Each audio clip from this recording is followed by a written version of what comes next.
నిన్ను అవమానపరిచిన అనామకుడు చెప్పు, వాడిని అడ్డంగా నరికి మన పుల్లుల పొలంలో ఆహారంగా వేద్దాం. జైదావ్ కూడా అన్న వాడా? వాడి వల్ల నేను ఈ ఎలక్షన్ లో ఓడిపోవడం కారణం వాడే. వాడి వల్ల నాకు 20 కోట్ల నష్టం జరిగింది. అది సరే, అయినా వాడికి నీకు గొడవేంట్రా తమ్ముడు? అన్నయ్య, నేను ఒక్కనే లైన్ లో పెడుతుంటే వీడు మధ్యలో ఎంట్రీ గద్దలో తన్నుకుపోయాడన్నా. అలాగైతే మన మిత్రుడు భీమల్ని లైన్ లో పెట్టి వాడంతా చూడాల్సిందేరా తమ్ముడు. ఎలాగైనా సరే వాడు అడ్డు తొలగించాల్సిందే, లేదంటే చెప్పు బాపట్ల నుంచి బుల్లెట్ గాని దింపుతా, గోవా నుండి మన గజనీ గాని రమ్మంట.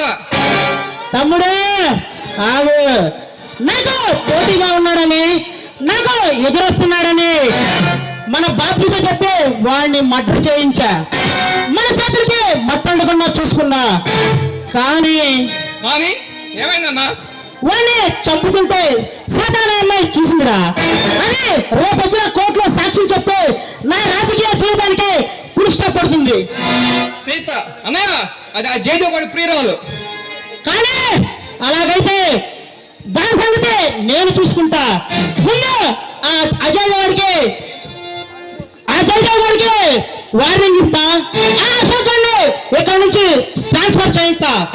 ఈ విషయం మన హోం మినిస్టర్తో మాట్లాడి వస్తా. ఈ లోపు మన నాగినితో విందు చేసుకోరా తమ్ముడు. సరే అన్నయ్య.